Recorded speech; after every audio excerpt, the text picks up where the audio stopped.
मैं विक्रम सिंह, मंडल अध्यक्ष और संयोजक पूर्व सैनिक प्रकोष्ठ भारतीय जनता पार्टी, आज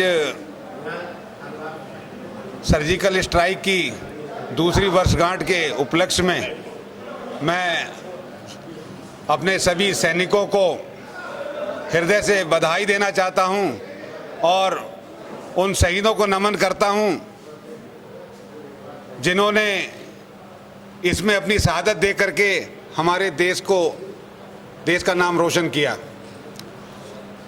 आज जो भी हम यहाँ पे खड़े हैं, सिर्फ उन्हीं के बलिदान के ऊपर हम लोग यहाँ सुरक्षित हैं, तो हमें कभी भी उनको भूलना नहीं चाहिए। ऐसा पहली बार हुआ है कि हिंदुस्तान ने पाकिस्तान के अंदर घुस करके उनके जो जवान हैं उनके छक्के छुड़ाए, उनको धराशायी किया और बिना किसी कैजुअल्टी के सुरक्षित अपने देश में वापस आए। हमारे देश के जवानों ने F-16 जैसे अमेरिका के टेक्निकल एरोप्लेन का MiG-21 से जो है शिकार कर दिया। ये हमारे सेना के मनोबल का परिचय है, कोई चीज़ छिपी नहीं है।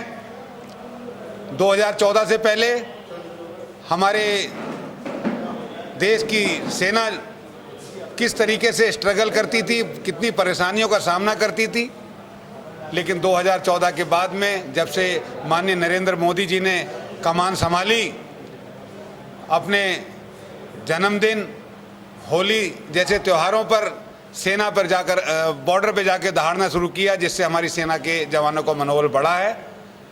इसी का ये कारण है कि आज हमारी सेना से जो कल का दो टुकड़े का देश पाकिस्तान घबराता था, हमें बार बार डराया जाता था कि इनके पास परमाणु बम है, आज हमसे विश्व का मतलब हम एक विश्व शक्ति के रूप में हैं। चाइना जैसा देश वो भी आज हमसे डरता है, क्योंकि हम उसे पता है कि हिंदुस्तान से मुकाबला करने के लिए पाकिस्तान और चाइना दोनों मिलकर के भी कुछ नहीं बिगाड़ सकते। मैं धनंजय शर्मा, सह संयोजक पूर्व सैनिक प्रकोष्ठ महानगर भारतीय जनता पार्टी बरेली। आज हम सभी पूर्व सैनिक विंग कमांडर अभिनंदन के शौर्य को नमन करते हुए और उन पुलवामा के 40 जवानों की शहादत को नमन करते हुए ये बालाकोट एयर स्ट्राइक की दूसरी वर्षगांठ मना रहे हैं। मैं देश को बताना चाहूँगा कि हमारे पड़ोसी नापाक मुल्क अक्सर हमारे साथ ऐसी गद्दारी वाली काराना हरकतें करता रहता है। इसी कड़ी में उसने एक बार हमारे जवानों पर आईडी ब्लास्ट करके 40 जवानों को पुलवामा में शहीद कर दिया। ये 56 इंच की छाती वाले आदरणीय मोदी जी ने उस दिन ये प्रण किया कि जवानों की शहादत बेकार नहीं जाएगी। उसी को उन्होंने ध्यान में रखते हुए सेना को खुली छूट दी कि आप अपना स्ट्रेटेजी, अपना प्लान बनाइए। हमारी सेना तब भी वही थी। आज सेना को जब छूट मिली तो उन्होंने अपना जो है अच्छी तरीके से प्लान बनाया। 26 और 27 फरवरी की रात में हमारे देश के विभिन्न जगहों से वायुयानों ने उड़ान भरी और बालाकोट में जाकर उनके बहुत सारे जितने भी आतंकवादी कैंप थे उनको नष्ट कर दिया और सुरक्षित अपने देश में आ गए।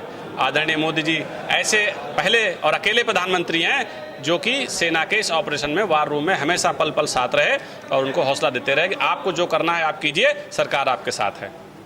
लेकिन इसी कड़ी में पाकिस्तान ने जब ये देखा हमारी तो बेइज्जती हो गई, तब उन्होंने फटाफट अपने 2-3 प्लेन हमारी सेना में हमारी वायु सीमा में भेज दिए। लेकिन हमारे जवान, हमारे पायलट एकदम चुस्त दुरुस्त तैयार थे। उन्होंने तुरंत ही उनके प्लेन को भगाया और विंग कमांडर अभिनंदन उनके अपना MiG-21 लेकर उनके F-16 विमान के पीछे पड़ गए। F-16 बहुत ही एडवांस है, जबकि हमारा MiG-21 काफ़ी पुराना जहाज़ है। उन्होंने अपनी अदम्य साहस का परिचय देते हुए उसका पीछा किया और जब तक वो अपने देश में घुस गया तब तक उसका पीछा करते रहे। मैं मोहित तिवारी, कैंट भाजपा से मंडल अध्यक्ष। आज यहाँ सभागार में सर्जिकल स्ट्राइक की द्वितीय वर्षगांठ के रूप में सभी पूर्व सैनिक प्रकोष्ठ के बैनर तले इकट्ठे हुए थे। यहाँ पे हमने अपने जो भी पूर्व सैनिक हैं, उनके परिवार हैं, जो शहादत हुई है जिनकी, उनका सम्मान रखा, उन्हें याद किया और मेरा ये सम्मान है, मुझे गर्व प्राप्त ये हुआ कि ये सारे एक्स सर्विसमैन और जो अभी जितने भी और इसके सैनिक हैं मेरे मंडल में आते हैं। मुझे बड़ा ये कहते हुए गौरवशाली मैं महसूस करता हूँ कि हमें इन लोगों को याद करने का ये पल मिला, आगे भी मिलता रहे। और हम कोशिश करेंगे अलग अलग ऐसी वर्षगांठ पे, ऐसे मौक़ों पे सभी लोगों को बुला के उनका सम्मान करें। जो हमारे देश की रक्षा कर रहे हैं उनका सम्मान करें। बस इतना ही कहना चाहूँगा।